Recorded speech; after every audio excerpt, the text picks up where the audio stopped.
시청자 여러분, 안녕하십니까? 최욱입니다. 드디어 저널리즘 토크쇼 제이가 4주간의 휴식을 마치고 시즌2로 돌아왔습니다. 정말 많이 보고 싶었습니다.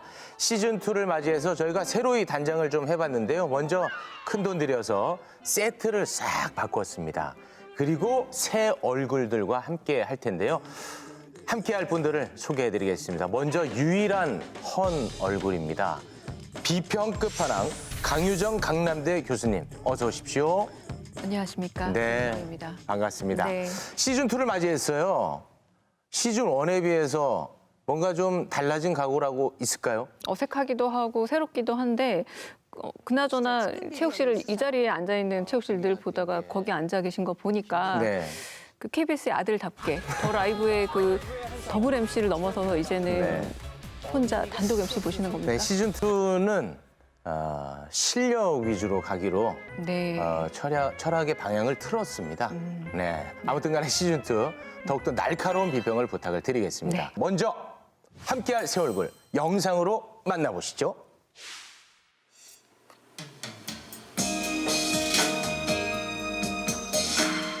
함께 꿈꾸는 시간 드림팝 이상호입니다.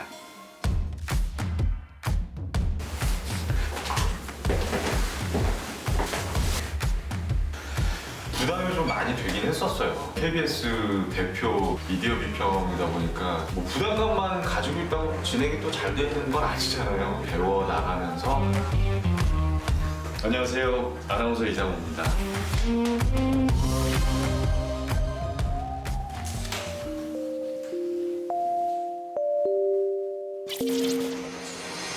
기자들이 판단할 수 있게 해주는 그런 지면이 필요하다. 지원병을 조선일보와 동아일보가 부추깁니다. 자신들이 할 일을 안 하겠다는 책임 방기의 다름 아니다. 어떤 게 사회적 약자를 배려하고 있는 것인지 저널리즘이 존재하고 있는 그 엄정한 판단 속에서 제작을 해나간다면. 안녕하세요. 언론학자 손석춘입니다.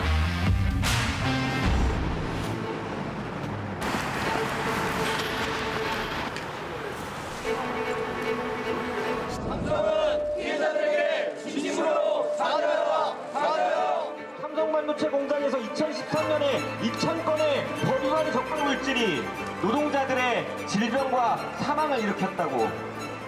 이제야말로 피해자들의 고통을. 안녕하세요. 변호사 임자훈입니다. 많은 분들이 시즌2를 지금 굉장히 기대하고 있습니다. 여러분이 좀 부담을 가질 필요가 있어 보이는데 여러분을 제가 한 분 한 분 소개를 해드리겠습니다. 먼저 머리 색깔부터가 좀 대하기 어렵게 만듭니다. 공경해야 될 것 같기도 하고요. 우리 손석춘 교수님, 대단하신 분이더라고요. 손석희 백지연을 제치고 가장 좋아하는 언론인 1위, 희망을 주는 언론인 1위에 아주 예전에 선정된 바 있고요. 정말 대단한 분인데요. 나오셔서 고맙습니다. 네, 감사합니다. 네. 궁극적인 언론 주권자인 방송 시청자 분들과 함께 한국 저널리즘의 품격을 높여가는 데 최선을 다해볼까 합니다. 네. 우려했던 것보다 조금 더 재미가 없어지네요. 네. 하지만 기품 있는 비평을 기대하도록 하겠습니다. 자, 그리고 새로운 얼굴입니다. 살면서 처음 본 분인데요. 예, 안녕하세요. 임자훈입니다. 제가 소개해 주셨듯이 그 반올림이라는 시민단체에서 일을 해왔고 지금도 이제 관련 활동을 하고 있는데 그 기자들을 만날 일이 굉장히 많아요. 필요한 비평도 해야겠지만 함부로 비평하지 않는 그런 패널이 되도록 노력하겠습니다. 잘 부탁드립니다. 예. 따뜻한 비평 예. 기대하도록 하겠습니다. 우려한 만큼 재미가 없었던 것 같네요. 자, 저널리즘 토크쇼 제2 시즌2의 진행자도 역시 바뀌었습니다. 시즌1에서 정세진 아나운서의 역할이 대단했었는데 시즌2는 KBS의 이상호 아나운서가 함께합니다. 그럼 이제 자리를 바꿔서 제 자리로 가서 본격적으로 저널리즘 토크쇼 제이 시작해 보겠습니다. 새로운 멤버들과의 시너지 효과 앞으로도 기대 많이 해주시고요. 저널리즘 토크쇼 제이 KBS 1TV, 마이케이, 웨이브, 유튜브, 페이스북을 통해서도 시청하실 수 있습니다. 시간이 지나면 나야 하잖아 단 하루라도 예, 오늘 다뤄볼 주제는 중국 후베이성 우한에서 시작한 신종 코로나 바이러스 감염증에 대한 언론 보도입니다. 특별히 KBS 김덕훈 기자 오늘 함께 할 텐데, 자, 김 기자가 감염병 전문 기자예요? 아니, 뭐 제 주제에 무슨 뭐 전문 기자라고 얘기하긴 그렇고요. 대신에 좀 특이한 경험이 있는데 제가 박근혜 정부 당시에 방역 당국이 놓친 메르스 의심 환자를 직접 만나서 인터뷰를 한 적이 있는데 제가 만났던 분이 본인이 먼저 요구를 했거든요. 메르스 최초 확진자랑 굉장히 밀접 접촉을 해서 의심이 되니 나를 치료해달라고 했는데 그때 방역 당국에서 한 얘기가 당신은 온도가 38도가 안 되니까 체온이 집으로 돌아가시오. 이 상황에서 제가 만나서 인터뷰를 했고 그리고 한 며칠 뒤에 이분이 실제로 확진이 났습니다. 그래서 제가 또 그것까지 기사로 쓰고 저도 이제 자가격리에 들어갔죠. 예, 신종 코로나 바이러스 지난해 12월 중국에서 첫 확진자가 발생을 했죠. 그 후에 30곳 가까운 국가로 확산이 된 상태인데 지난 1월 20일이죠. 국내에서도 첫 환자가 발생하면서 상황이 또 하루하루 급박하게 지금도 돌아가고 있습니다. 뭐 패널분들도 다들 보도를 지금 보고 계실 텐데 주목하고 계시죠? 예. 우리 건강에 관련된 일이기 때문에 관심도가 높지 않습니까? 그만큼 이제 정보와 보도가 쏟아지고 있는데 보통 이럴 때 중간중간에 가짜 뉴스가 섞여 있거든요. 저도 보고 굉장히 놀랐던 영상들이 많이 있었는데 그래서 제가 좀 준비를 해봤습니다. 예. 신종 코로나 바이러스가 우한의 한 바이러스 연구소에서 유출이 됐다라는 것을 설명하는 영상입니다. 영상 전개를 보시면 꽤나 설득력이 있습니다. 정말 이런 연구소가 있고 이런 일이 발생하지 않았을까라는 착각이 들 정도로 결국에는 어떻게 된 거죠, 최욱 씨 이게? 네. 2015년에 바이러스 연구소가 있었던 건 사실이지만 연관성을 전혀 찾아볼 수가 없거든요. 이 가짜 뉴스를 기성 언론에서 바로잡는 것이 아니라 그대로 받아서 기사화한다는 거예요. 그러면 이건 더 확산 속도가 빨라지겠죠. 이게 굉장히 무서운 지점이 아닌가 싶습니다. 예. 이게 바이러스 연구소에서 뭔가가 유출돼가지고 지금 이런 사태가 벌어졌다라는 것은 좀 충격적이긴 한데 또 어떻게 보면 좀 뻔한 스토리거든요. 제가 이제 개인적으로 좀비 영화를 굉장히 좋아하는데 그 좀비 영화가 대부분 이런 식으로 배경을 설명을 하거든요. 그러면은 언론의 입장에서는 사실 이건 분명히 의심할 만한 소재였다는 생각도 들어요.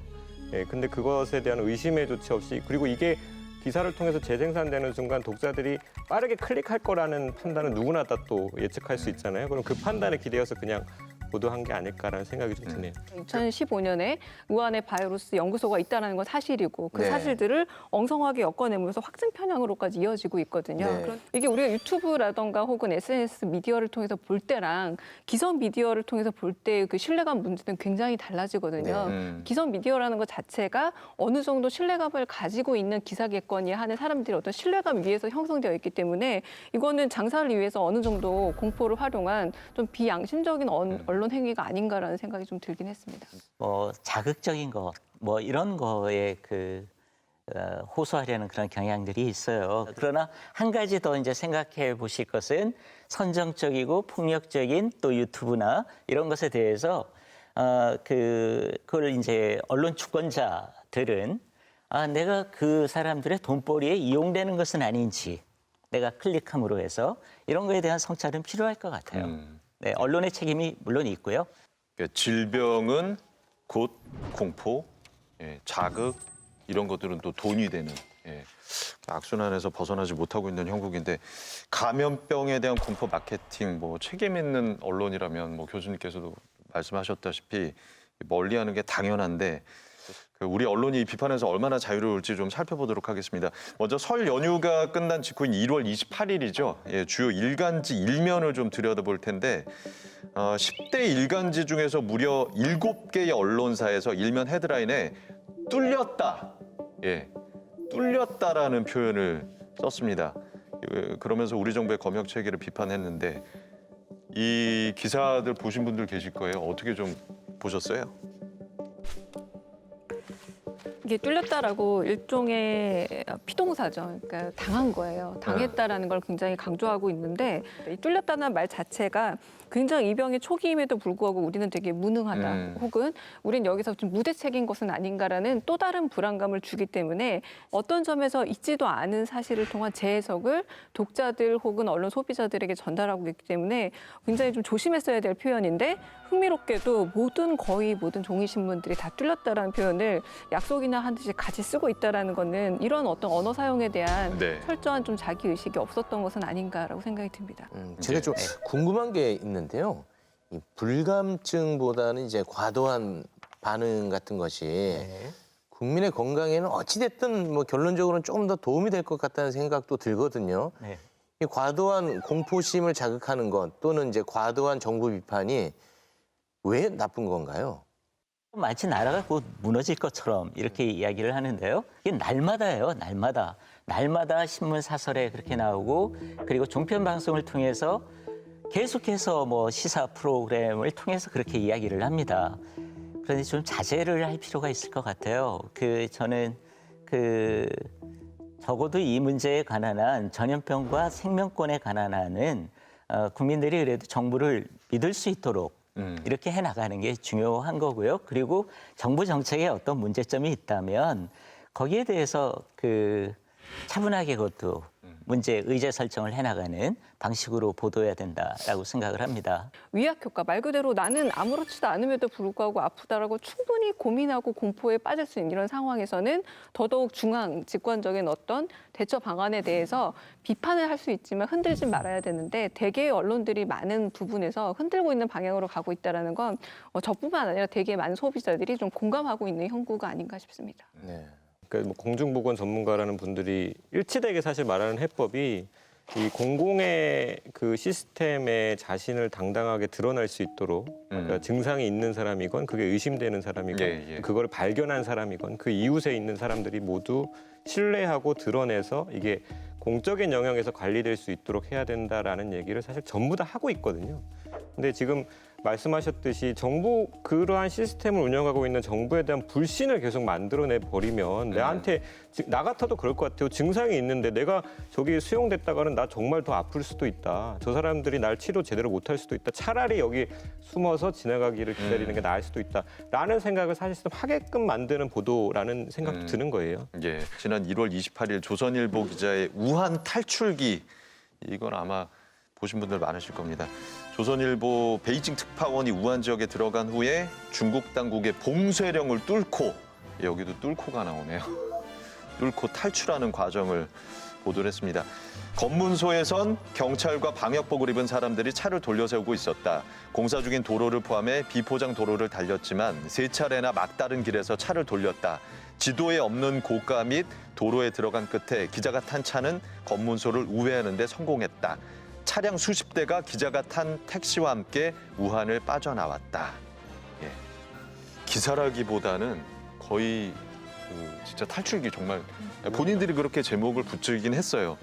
무용담 같은 기사네. 무용담에 가까운 기사 아닙니까? 예. 어떻게 보셨어요, 이 기사들은?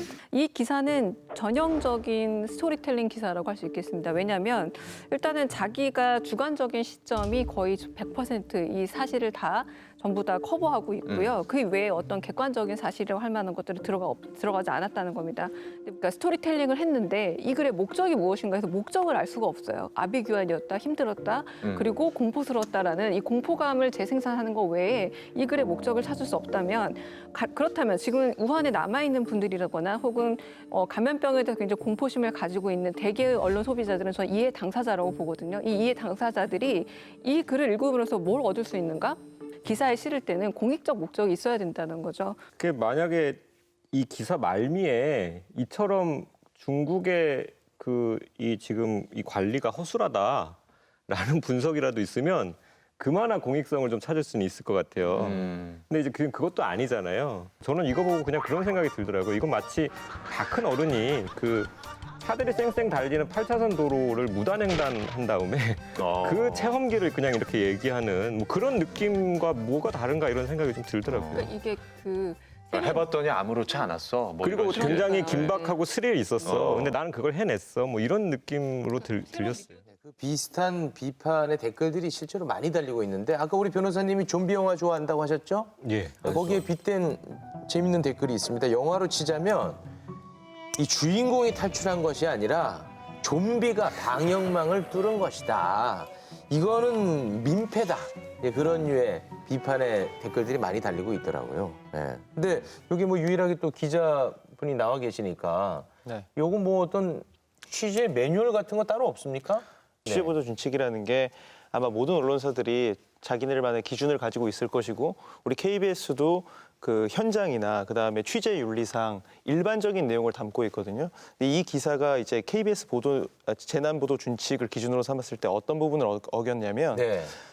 준칙에는 취재에 의해 감염이 확대되지 않도록 해야 한다라는 부분이 있고 또 본질을 호도할 수 있는 즉흥적이거나 흥미 위주 보도를 지양해야 한다라는 내용이 있습니다. 조선일보의 이 탈출기는 이제 이 취재로 인해 감염 확대 가능성을 높일 가능성이 있을 뿐더러 네. 게다가 이게 일단 적어도 이 기사를 놓고만 보면 흥미 위주라는 게 거의 분명히 파악할 수 있기 때문에 이런 점에서 좀 문제가 있지 않았나 생각을 하고요. SBS 같은 경우에는 이번에 우한에 기자를 보내서 이제 르포 형식의 취재를 하려다가 이제 접은 바가 있고요. 예, 예. KBS 같은 경우에도 우한에 다녀온 이제 현재 중국 특파원을 따로 격리해서 중국 지국의 다른 직원들과 이제 따로 관리를 하고 있거든요. 그래서 이제 좀 더 조심해야 되는 상황 속에서 이렇게 탈출기를 한다는 게 이렇게 막 썩 공감을 받지 못하고 있는 것 같습니다. 아마 저걸 조선일보가 이렇게 신문 지면에까지 부각해서 보도한 데에는 현장감이 있다는 걸 이제 보여주기 위해서였던 것 같아요. 지금 저 신문의 기자와 그리고 저 데스크 그리고 편집국장의 경우에는 가장 중요한 건 저 현장의 고통을 모른다는 거죠. 그 우한에서 고통받고 있는 사람들의 그 아픔이나 아니면 그들이 겪고 있을 그 고통에 대해서 고난에 대해서 전혀 관심이 없는 기자들에게 현장은 그러니까 목소리 없는 사람들의 목소리를 담아내는 게 현장이어야 하는데 기자들이 저런 기사를 쓰고 또 그거를 아무런 성찰 없이 편집해내고 이랬을 때 신문에 대한 신뢰도는 점점 떨어질 수밖에 없습니다. 자, 이번 사태에서 이 바이러스의 확산만큼이나 우려스러운 게 또 있습니다. 바로 감염병에 대한 공포가 차별과 혐오로 이어지고 있는 현상인데 그리고 혐오에 편승하거나 혐오로 부추기는 언론 보도도 또 문제가 되고 있죠. 헤럴드 경제가 서울 대림동 차이나타운에 대한 르포를 실었는데 그 내용이 또 논란이 되고 있습니다. 중국인 밀집 지역인 서울 영등포구 대림동 차이나타운에는 신종 코로나 바이러스 감염증 유행에도 노상에 진열한 채 비위생적으로 판매하는 음식이 여전했으며 맨손으로 길거리에 진열돼 있는 탕후루를 만지는 관광객과 묵을 만지는 상인들도 눈에 띄었다. 중년 남성들이 모여 담배를 피운 후 가래침을 길바닥에 뱉는 경우가 다반사였다. 라는 내용이 실려 있습니다. 어떻게 좀 보세요? 정말 그 교과서적으로 나쁜 기사다라는 네. 생각이 들더라고요. 그러니까 제목만 보고 딱 보기 싫었는데 읽기 싫었는데 뭐 사실 사람들의 사도 얘기를 하길래 읽어봤어요. 근데 읽어보려고 이제 이 스마트폰으로 들어갔더니 그 본문을 가릴 정도의 엄청난 광고 변화가 뜨더라고요. 이 사이트에. 그래서 결국에는 이 기사의 목적은 실익 장사였구나. 사실은 이런 행태는 어제 오늘의 일만은 아니잖아요. 선정적으로 자극적으로 보도해서 결국에는 이제 그 돈이 되게 만드는 기사를 쓴다라는 거는 사실 굉장히 일반적인 현상이었고 항상 비판되는 부분인데 판은 좀 봐가면서 장사판을 깔았으면 좋겠다. 예, 강 교수님. 혐오 장사죠. 혐오가 상당히 장사가 잘 됩니다. 왜냐하면 우리가 이거 처음 대하는 것 같지만 이미 범죄 도시나 황해 같은 영화들을 보면요. 중국 동포에 대해서 어떻게 대중문화에서 소비하고 있는지가 네. 확연히 드러납니다. 그러니까 대중문화 속에서 어느 정도 합의된 이미지가 뭐냐면 무법천지다. 굉장히 폭력적이다. 아무도 저기를 컨트롤할 수 없다. 통제할 수 없는 구역이다라는 이미지가 머릿속에 박힌 가운데 감염병 사태라는 초유의 사태에다가 이런 기사는 말 그대로 만연해 있는 편견과 선입견에 불씨를 더 던지는 격이죠. 그리고 저는 이 기자분이 그리고 이 언론사가 이 편견과 선입견에 불씨를 붙여줌으로써 돈이 된다라는 걸 몰랐다고 생각하지 않아요. 분명히 알았을 거라는 겁니다. 그런 점에서 굉장히 무책임한 기사라는 거죠. 네, 예. 이게 논리적으로도 너무 맞지가 않잖아요. 중국에 갔다 온 한국인보다 중국에 안 갔다 온 중국인이 더 안전한 거 아닙니까? 이게 논리적으로도 전혀 맞지 않은 걸 갖고 이렇게 써가지고 저는 뭐 동의하기가 어려웠습니다. 이런 인종차별적 사실 보도에서 KBS도 사실 자유롭지 않습니다. 1월 28일자 KBS 아침 뉴스타임에서 중국발 전염병 왜 많을까라는 제목의 보도를 냈는데 야생동물을 선호하는 중국인들의 식문화가 꼽힙니다. 이 깔끔하게 포장된 육류 또 생선을 파는 이 서구식 대형마트가 중국에서는 이상하리 많지 인기가 없습니다. 이 오래된 걸 눈속임한 건지 어떻게 아냐는 겁니다. 아직도 눈여겨보신 분들은 아시겠지만 조선일보의 칼럼 내용과 상당히 유사합니다. 그래서 뭐 깜짝 놀랐다는 분들도 많이 계셨거든요. 네, 이 리포트는요 결과론적으로도 나쁜 리포트입니다. 왜냐하면 댓글을 보면은 중국인 혐오로 가득 차 있어요. 그러니까 어찌됐든 그 혐오를 부추겼다고 볼 수밖에 없는 거 아니겠습니까? 우리 같이 생활을 하고 있는 또 기자가 나와 있으니까 기자를 혐오하지 않는 수준에서 이거 좀 비판 좀 해주시죠. 예, 이게 비판이라기보다는 저는 뭐 취재를 해명을 하는 좀 사람이니까 해당 팀에 가서 질문을 했는데 첫 번째 혐오와 관련된 부분에서는 제가 이게 나왔으니까 그대로 입장을 읽어드릴게요. 신선한 것과 야생동물을 선호하는 문화가 발병의 원인 중 하나가 아니겠느냐는 의구심에서 중국의 식문화를 언급한 것이다. 기사로 중국인을 비하할 의도는 없었다고 해명을 했고요. 그다음에 조선일보의 내용과 거의 유사하다는 그런 지적과 관련해서는 조선일보 기사를 따라 썼다는 지적에 충분히 문제 제기를 할 수 있을 것이라고 생각하고 비판을 받아들인다. 이렇게 해명을 했습니다. 네, 조선일보가 협업한 건 아니죠? 그런 건 아니죠. 네, 미안합니다. 나쁜 의도를 가지고 쓴 기사는 아니다. 우리는 뭐 그런 나쁜 의도를 애초에 가지고 있는 팀이 아니다라는 얘기잖아요. 그런데 지금 의도를 묻는 게 아니죠, 사실. 시청자들이나 저희들도 이 기사에 대해서 비판을 할 때는 나쁜 의도가 있었다라고 얘기하는 게 아니라 나쁜 영향력에 대해서 얘기를 하는 거고 언론이라면 특히나 KBS라면 당연히 누구보다 그 영향력에 대해서 엄격하게 생각을 했어야 됐는데 그거에 대해서 제대로 성찰하지 못했다라는 반성이 이 해명이 한 줄이라도 나왔으면 훨씬 더 좋았겠다. 이런 생각은 좀 드네요. 자, 이번 사태에서 또 공포와 편견의 대상이 된 게 또 중국인만이 아니었습니다. 정부가 지난 1월 29일 우한 교민들을 국내로 데려와서 아산 진천 지역의 시설에 격리 수용하겠다고 발표를 했죠. 그러면서 관련 내용이 다음 날 주요 일간지 일면을 장식했는데 해당 지역 주민과의 갈등 상황을 부각시키는 보도가 주를 이뤘습니다. 또 실시간으로 엄청난 양의 관련 기사가 쏟아졌죠. 이거는 어떻게 보면은 우리 언론이 특히 이제 보수적인 언론들이 집회 시위를 보도하는 어떤 전형적인 상황이긴 해요. 그러니까 특별하다기보다는 많은 경우 그 집회 시위가 벌어지는 의미, 그 이유, 이들이 왜 거리에 나서게 됐는지를 짚기보다는 그 현장에서 벌어지는 어떤 폭력적인 양상, 어떤 이미지, 싸우는 이미지 이런 걸 이제 부각시킨다는 거죠. 근데 이번 사태에서 그래도 좀 특이하다고 볼 수 있는 것은 기존의 언론이 그런 식의 그 집회 시위 보도를 했던 이유는 집회 시위하는 당사자에 대한 어떤 나쁜 이미지를 심기 위해 그러니까 그들이 집단 이기주의이고 그들이 어떤 자신들의 이익을 위해서 사회 혼란을 일으키고 있다라는 그 메시지를 위해서 그랬다면 이번에 이런 보도는 정부를 향해 있다라는 생각이 들어요. 그러니까 지금 뭐 그 어떤 위험한 질병이 창궐한 상황에서 정부가 제대로 대응하지 못하다 보니까 국민들끼리 이렇게 싸우고 있다라는 그 이야기를 하려는 의도가 좀 보였던 것 같아요. 그래서 이번에 많이 사용되는 비유 중에 하나가 사실 눈먼 자들의 도시라는 비유예요. 그러니까 만약에 전염병 위험 때문에 이 작품을 인용하신 분들이라면 잘못 인용한 거죠. 왜냐하면 전염병이 위험한 게 아니라 그 전염병을 둘러싼 인간의 어떤 폭력성의 위험을 보여주는 게 이 작품이에요. 전염병의 위험을 보여주는 게 아닙니다. 잘못하면 눈먼 자들의 도시가 될 수 있었던 것이 바로 이곳이라는 거고요. 그중에 하나 좀 인상적이었던 전 보도가 JTBC 뉴스에서 2020년 1월 31일 날 보도했던 내용인데 격리시설 둘러보니 산책로 연결되고 울타리도 없는 곳도 있음이라는 제목을 달고 그곳을 계속 이렇게 직접 화면으로 보여주고 있습니다. 무엇을 위한 기사입니까? 누구를 위한? 정말 어렵게 그곳에 격리 수용되어 계신 분들이 있는데 그곳을 가지 않도록 안내하고 혹은 나오지 않는다는 게 당연한 어떤 합의된 내용임에도 불구하고 마치 모든 것이 뚫려 있는 듯한 이런 언론 보도를 만들어낸다는 거는 기껏해서 균형을 잡은 갈등 상황에 있어서 또 한 번 불씨를 던지는 어떤 행위라고 할 수 있을 텐데 왜 언론이 이거에 좀 나서서 이렇게 갈등을 조장하고 있는가라는 부분에 대해서는 좀 의문을 제기하고 싶습니다. 네, 뭐 접하신 분들도 계시겠지만 그 우아한 교민들이 수용된 시설을 몰래 찍은 사진들을 보셨을 거예요.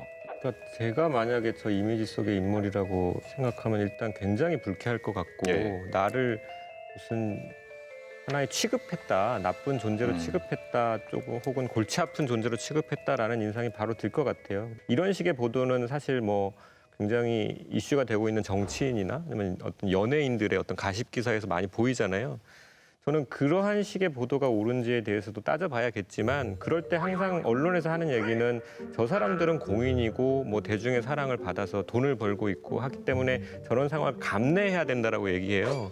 그러면 이분들은 왜 감내해야 되는지 한번 기자들 스스로 생각해봤으면 좋겠어요. 사실 아무런 이유가 없거든요. 본인들이 책임져야 될 상황은 전혀 아니고 공인신분 절대 아니고 잘못한 건 하나도 없고 그런데 왜 이런 취급을 받아야 되는지 기자들도 아마 설명 못 할 거예요.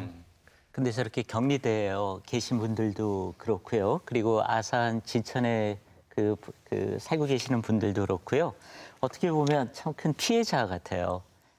사실 아산 진천에 살고 계시는 분들은 갑자기 지역 이기주의라는 그런 오명을 쓰게 되었고 뭐 다는 아니지만 그리고 또 이렇게 격리되신 분들은 그런 이야기를 접하면서 얼마나 마음의 상처를 받았겠어요. 근데 사실은 이걸 따지고 보면 한국 언론의 책임이 있다라고 볼 수 있는데요. 정확하게 이제 2월 첫 보도를 한 신문사가 중앙일보입니다. 28일 오전 11시인데요. 아직 신문 마감 시간은 아니죠. 그러니까 인터넷에 단독 보도라고 띄운 거예요. 네. 근데 사실은 오후에 발표가 예정이 되어 있었고요. 근데 예정되기 전에 먼저 그 소식을 자기 나름대로 취재해서 보도를 한 거죠. 근데 사실 이런 식의 단독 보도라는 게 어떤 의미가 있는지 한번 짚어봐야 되는데요. 그러니까 보도 준칙에 그런 게 있습니다. 이런 전염병이 돌고 그런 재난 상황에서의 보도 준칙에는 공식 발표 자료에 근거하라라는 얘기가 있는데요. 예. 이게 공식 발표가 아니거든요. 아직 사실은 관계 당국은 아직 검토 중이었다는 거지 않습니까? 그렇죠. 그리고 워낙 수용 인원이 점점 늘어나기 때문에 다른 곳으로 검토 중이었다고 했는데 중앙일보가 오전 11시에 이거를 보도하면서 이제 인터넷을 통해서 많은 사람들에게 알려지기 시작합니다. 그러자 이제 이 중앙일보는 오후 4시 40분입니다. 천안 주민들이 반발하고 있다. 실제로 얼마나 반발했는지 아직 가시적으로 나타나지 않았음에도 불구하고 그러니까 현장 분위기가 안 그럴 수도 있는 거고. 네. 그렇죠. 있지도 확인되지 않은 사실을 가지고 이제 보도를 하고 그런 것들이 아산 진천 주민들에게는 우리는 천안에서 반대하니까 오냐 이러면서 이제 신문 제목들을 보면 정말 끔찍하죠. 충청도가 우습냐, 우리가 호구냐, 이런 식의 기사들을 거침없이 쏟아낸 한국 언론의 책임에 대해서 좀 성찰이 필요하다고 생각합니다. 네. 자, 그래서 저희 제2에서 우한교민회 국내 수송 당일이죠. 현장을 직접 찾아가 봤습니다. 현장 분위기가 어떤지 기존 보도에서 접한 상황과는 실제 상황에 좀 차이가 있었다고 하는데 영상 보시죠. 아산 주민들은 주변에 아파트와 초등학교가 있어 사실상 동네 한가운데에 격리시설이 있다며 반발하고 있습니다. 애초 수용할 곳을 천안으로 정했다가 아산으로 바꾼 것도 도저히 용납할 수 없다는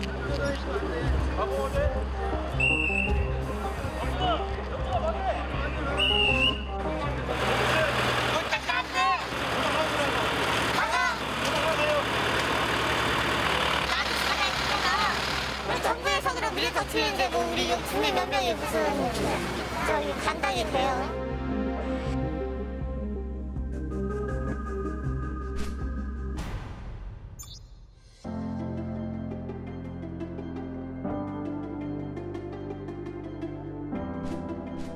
우리는 5천만이야. 근데 700명이야.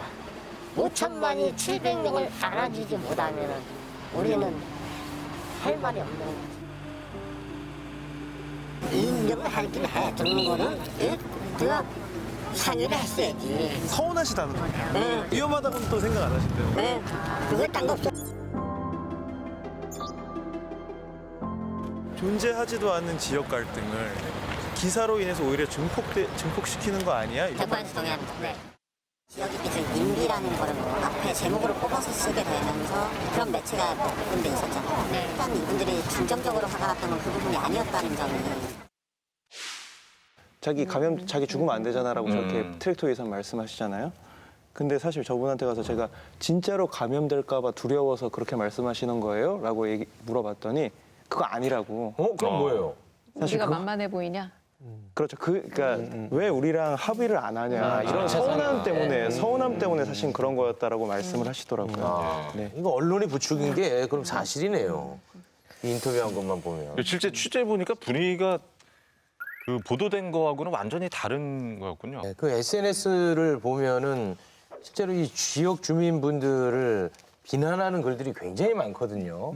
그런데 사실 이 중앙일보 이 보도를 봤다면 저 같아도 그 주민들처럼 행동했을지 모른다는 생각이 들거든요. 그러니까 최초의 이 갈등을 야기시킨 것은 이 중앙일보 책임 아닌가 싶어요, 저는. 그런데 재미있는 것은요, 이 재밌다고 하는 게 좀 어폐가 있는데요. 그 중앙일보가 아산 진천에서 그렇게 갈등이 불거진 그 책임이 사실 중앙일보 첫 보도이기 네. 때문인데 그 아산 진천에서 그렇게 반발이 있으니까 바로 그 기자가 쓴 기사인데요. 다음 날 정부 느닷없는 변심이 갈등 키웠다 이런 기사를 써요.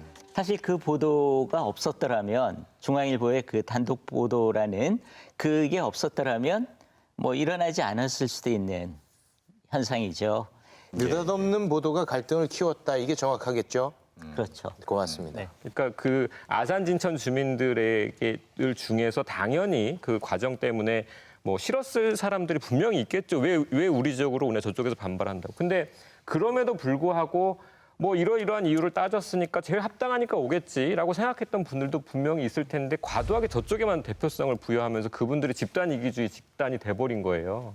아산 진천 주민들도 결국 그 반대 집회를 스스로 철회를 한 거잖아요. 그런 모습을 보면서 제가 조금 이렇게 눈물이 많은 편인데 혼자서 막 울컥한 게 있어요. 그러니까 저는 그거 보니까 아 확실히 나아지고 있구나. 그러니까 제가 뭐 감히 평가할 입장은 아닙니다만 이게 언론에서 드러나는 수준보다 우리들의 수준이 훨씬 나아져 있구나 이미 그런 생각이 들었어요. 그래서 우리나라 언론이 어때야 되느냐 국민의 수준에 맞추면 된다라는 생각도 들더라고요.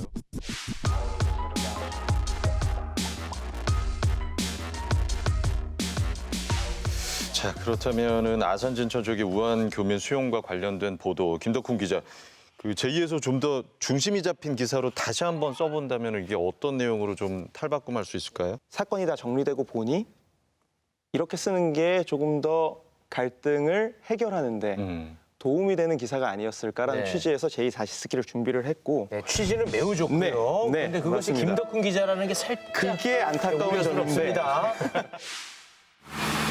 한 노인이 트랙터를 몰고 도로 진입을 시도합니다.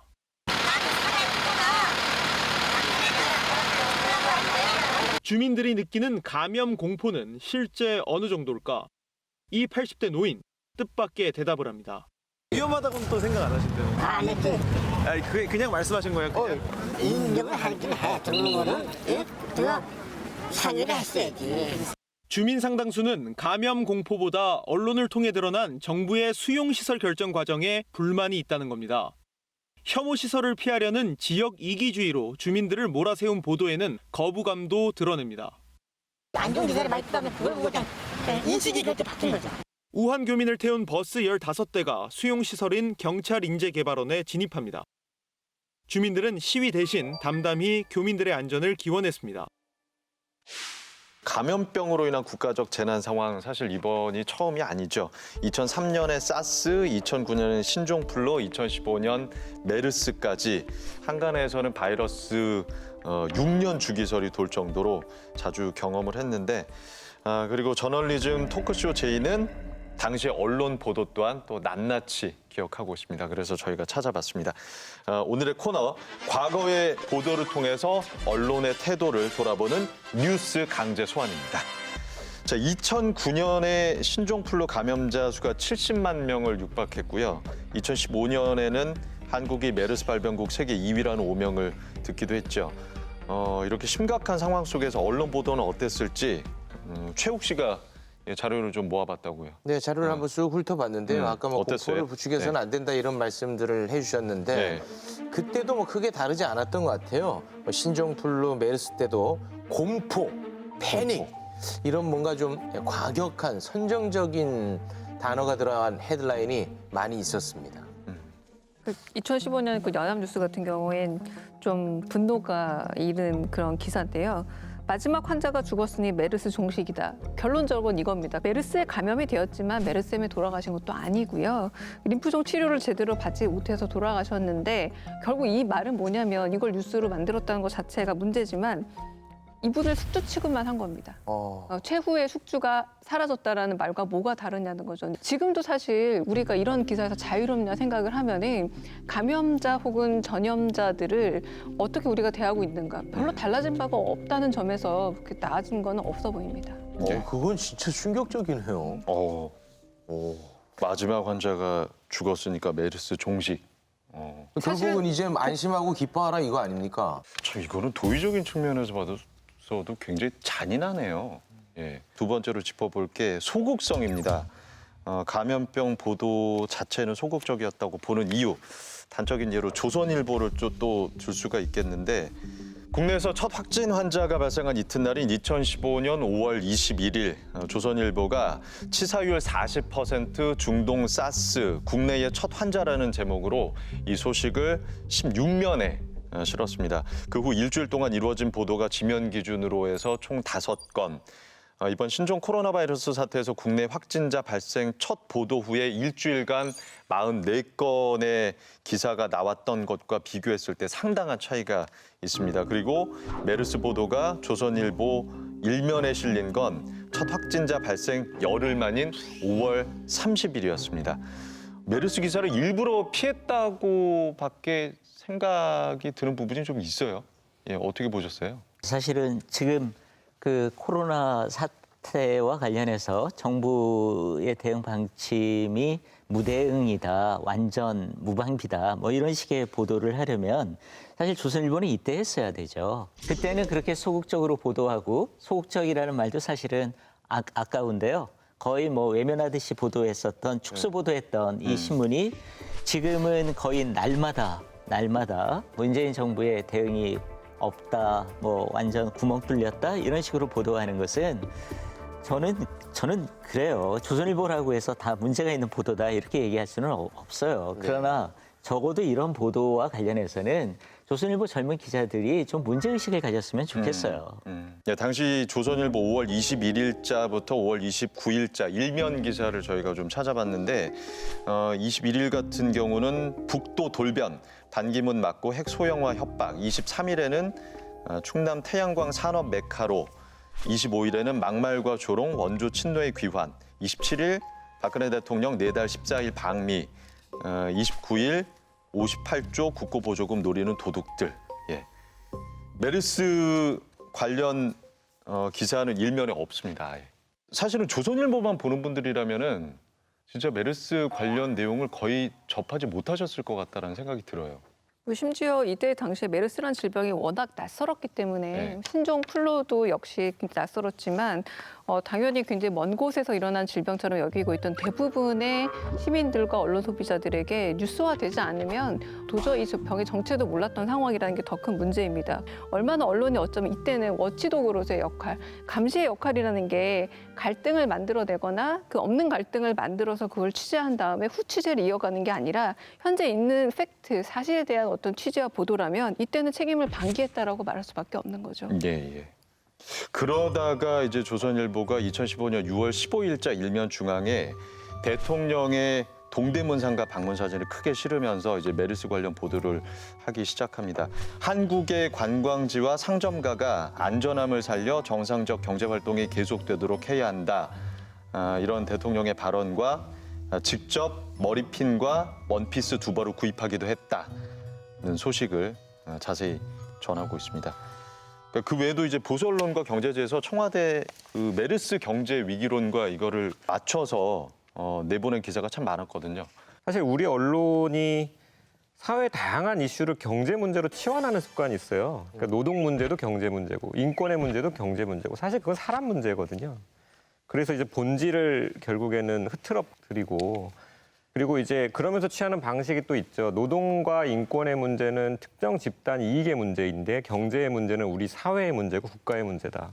너무 뭐 중요한 말씀 같기는 한데 이 뭐 건강의 문제가 가장 중요하긴 하겠습니다만 또 이 생계의 문제도 빼놓을 수는 없는 거 아니겠습니까? 현실적으로. 그런 것도 좀 잘못이라고 봐야 됩니다. 그렇죠. 그래서 분명히 뭐 메르스 사태가 있었을 때나 지금 신종 코로나 사태가 있음으로 인해서 경제적으로 타격이 있는 건 사실입니다. 네. 거기에 대한 우려가 필요한 거는 맞는데요. 그래서 어떡할 거냐? 이 사태가 빨리 종식되도록 사실 언론들이 기여를 해야 된다라는 거죠. 지금 뭐 경제가 어떠니 저떠니 현상을 이야기하는 게 이 사태 해결에 어떤 도움이 되나라는 생각이 계속 드는 거예요. 근데 또 자세히 살펴보면 그들이 말하는 경제라는 게 특정 기업, 특정 재벌의 이익에 좀 집중되는 측면이 또 있거든요. 우리가 간과하지 말아야 될 사실이 하나가 뭐냐면요. 2015년 당시 메르스 사태에서 이 경제적 파장에 대한 이런 보수 언론들의 기사들의 목적은 뭐냐면 경제적 파장을 입은 되게 생계의 고민을 겪는 대개 시민들에 대한 우려가 아니라 경제적 파장 때문에 혹시나 리더십 위기를 겪을지도 모르는 박근혜 전 대통령을 걱정하고 위로하는 기사가 많다라는 겁니다. 그러니까 주체가 달라요. 2015년 6월 10일 조선일보 박 대통령 메르스 경제적 파장 최소화하면서 국민도 불안하겠지만 경제활동 위축되지 않도록 협조해달라고 하면서 박 대통령은 이곳에 언급하는 데 굉장히 노력했다라는 거. 정말 경제적 위기를 걱정하는 기사가 아니라 경제적 위기로 인해서 대통령의 어떤 지지도가 떨어진다거나 리더십이 위기가 생기면 어떨까를 걱정하고 있다는 걸 알 수 있다는 거죠. 예. 2009년 신종플루 당시에도 KBS가 비슷한 보도를 많이 했거든요. 그 이명박 대통령의 초등학교 방문기 혹시 기억이 나시는지 모르겠어요. 백신 접종 현장 점검차 학교를 찾은 이명박 대통령은 혹시라도 열은 없는지 직접 학생들의 이마를 짚어봅니다. 주사 맞기가 겁이 나는 어린이에게는 대통령을 쳐다보라며 안심을 시키기도 합니다. 알지, 뭘 가면 안 돼, 알지. 이 대통령은 백신 접종을 마친 어린이들에게 다가가 팔뚝 주사 부위를 만져보면서 학생들의 건강을 챙겼습니다. 감염병 유행할 때 이렇게 손 안 씻고 여러 사람을 이렇게 동시에 만지는 건 일단은 금기사항 아닙니까? 이번에 WHO 그 회장도 자신의 기침이 나올 때 옷소매로 막는 훌륭한 대응력을 보여줬잖아요. 근데 저 장면을 뉴스에서 보기에는 좀 위험해 보이네요. 지금 말고 당시에 봤다면 참 자상하시고 아이들을 생각을 많이 하시고 건강에 신경을 써주시는구나 이렇게 생각했을 것 같습니다. 이명박 대통령이 친절해 보인다라고 말씀하셨잖아요. 그러니까 이 리포트의 효과는 그냥 그거밖에 없는 거죠. 이명박 대통령을 위한 기사인 거죠. 이 기사가 누굴 향하고 있는지가 거의 명확해 보이기 때문에 시간 낭비 같이 보이는 거죠. 네. 자, 일부 보수 언론에서는 현재 상황을 또 지난 정권과 연결을 해서 비판하는 경향도 보이고 있는데 좀 다소 무리한 논조가 눈에 띄거든요. 월간조선에 세월호가 박근혜 책임이라는 논리대로라면 우한 폐렴은 문재인 책임 아닌가라는 기사거든요. 27일 문 대통령은 신종 코로나 바이러스 감염증인 우한 폐렴과 관련해 최초 발생지인 중국 우한 지역에서 입국한 사람들에 대해서 전수조사를 추진하라고 지시했다. 우한 폐렴 관련 보도가 나온 지 열흘, 장 대사가 한국도 주의가 필요하다고 한 지 8일 만이었다. 박 전 대통령은 결과적으로 세월호 사태 대처가 7시간 늦어 탄핵이 됐다. 이 사실을 가장 아프게 공격한 게 문 대통령과 그 측근들이다. 그들에 대한 진짜 민심이 무엇인지 알 수 있는 총선이 70여일 앞으로 다가왔다. 라면서 기사를 마무리했습니다. 기승전 총선이네요. 아전인수의 기사의 정말 대표적인 예시가 아닌가 싶습니다. 차라리 사스 메르스 사태와 비교해서 이 이야기를 했더라면 나름의 일관성은 있습니다. 말도 안 되는 비약적 논리를 활용해서 그냥 정치적으로 1대1 등식을 만들고자 하는 논리라고 할 수 있을 텐데요. 저는 이게 매우 잔인하게 느껴지는데 세월호 사고로 국민들을 잃어서 슬픈 게 아니라 세월호 사고로 박근혜 대통령이 국민들한테 욕을 먹어서 슬프다는 게 전제에 깔려 있는 거 아니겠습니까? 우한 폐렴이 문재인 책임이다?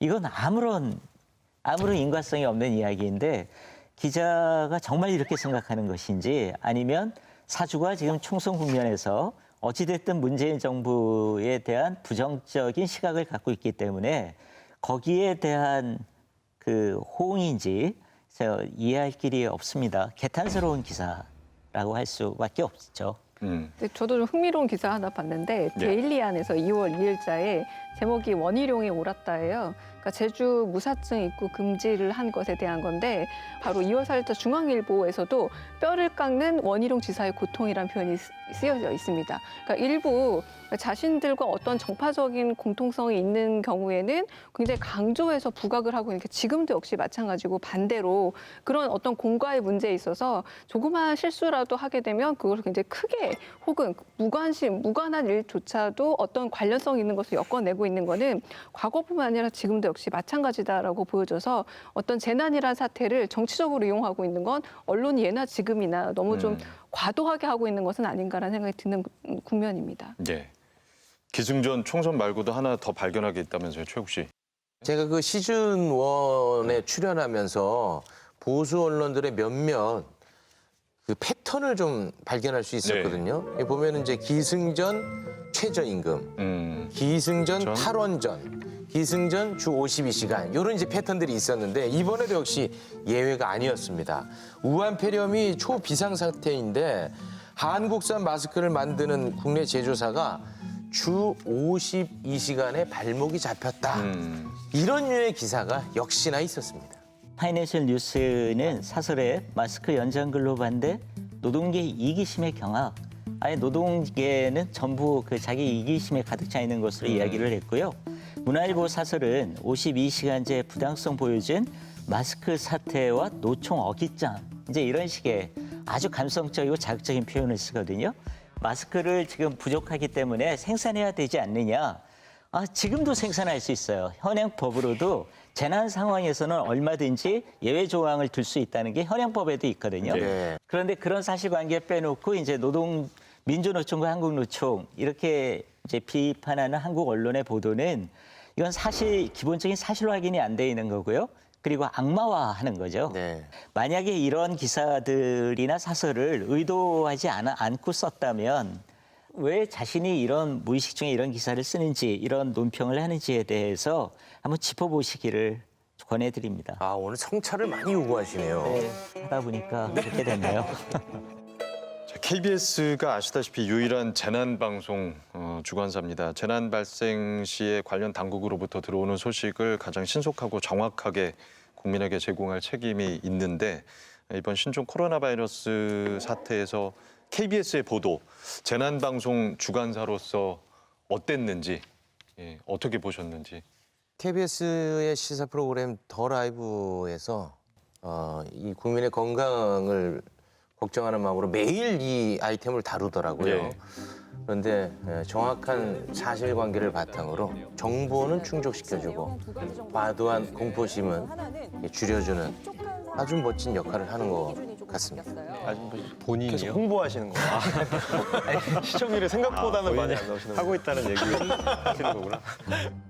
지금 종합편성 채널에서라던가 혹은 SNS 혹은 유튜브에서 너무나 많은 가짜 뉴스가 생성이 되고 있고 그렇기 때문에 더더욱 좀 더 신뢰할 수 있는 재난방송 그 주관사로서 좀 더 많은 역할이 요구되는 미디어가 너무 난립하고 있기 때문에 더 요구되고 있지 않나라는 생각이 들어서 아까 잠깐 비난도 했습니다만 그럼에도 불구하고 주관사로서의 역할이 있음과 그리고 책임에 대해서 좀 더 생각을 하셨으면 합니다.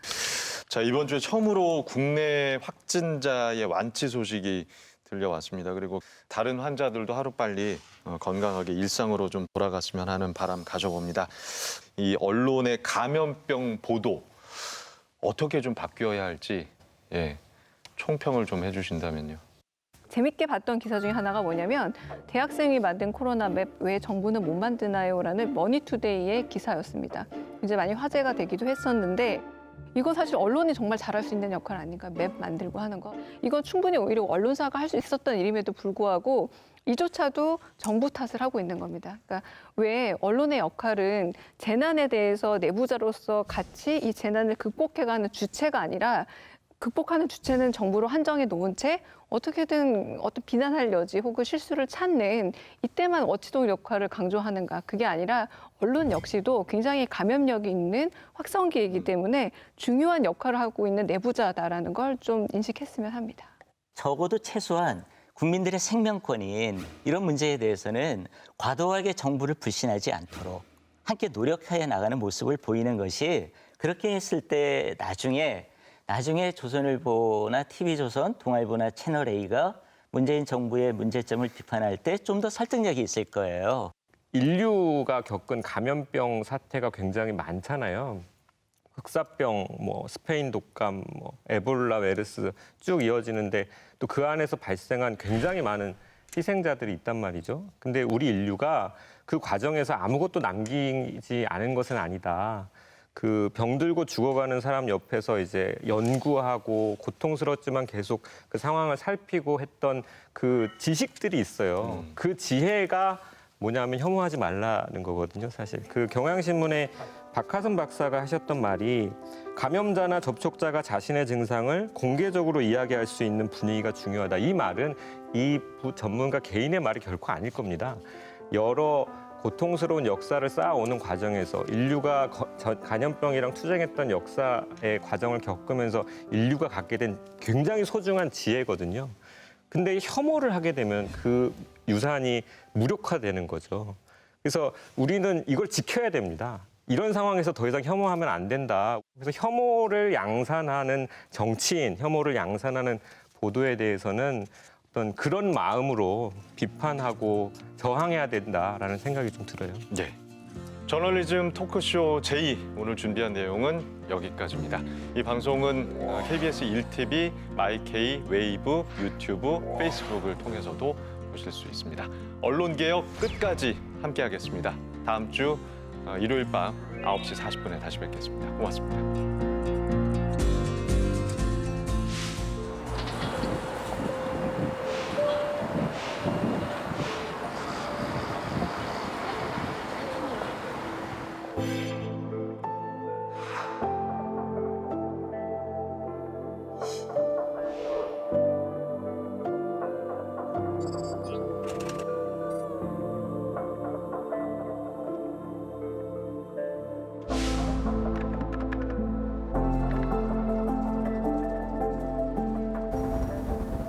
큰 잘못 중에 가장 중요한 잘못이죠. 윤봉길 그 의사가 있었을 때 뭐라고 보도를 했냐 그러면은 흉행, 아주 흉측한 행동이다 이런 식으로 보도를 했죠. 과거에 대해서 사고 한마디 없이 그냥 지나가면 다 끝나리라고 생각하는데 그렇다고 해서 우리 국민들이 그거를 모르는 건 아니거든요.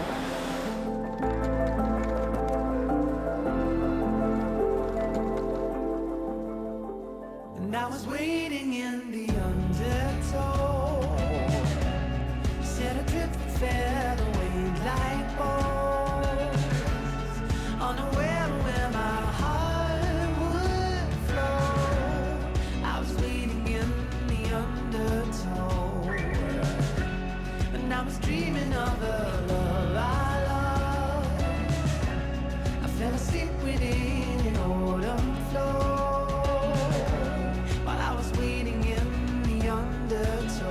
Undertow. 3, 2,